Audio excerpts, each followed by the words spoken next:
பண்ணான். எல்லாரும் இங்க பாருங்க யார் வந்திருக்காங்கன்னு. இத இவனு கூப்பிடணுமா இல்ல அவனு கூப்பிடணுமா? எப்படியாப்பட்ட கெட்ட காலம் நடக்குது.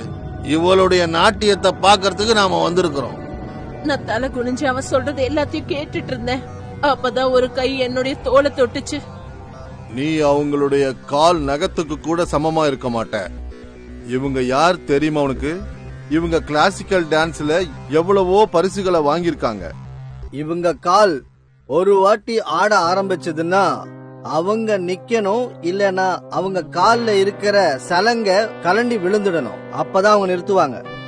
அந்த பையன் சொன்னதை கேட்ட உடனே ஆடியன்ஸ் எல்லாரும் கை தட்ட ஆரம்பிச்சாங்க. அதுக்கப்புறம் அந்த ரவுடி ஸ்டேஜை விட்டு கீழே இறங்கி போனான். அதுக்கப்புறம் நான் என்னோட டான்ஸ் பெர்ஃபார்மன்ஸ் பண்ணேன். என்னோட பெர்ஃபார்மன்ஸ் முடிஞ்சதுக்கு அப்புறம் நான் அந்த பையனை மீட் பண்ணேன்.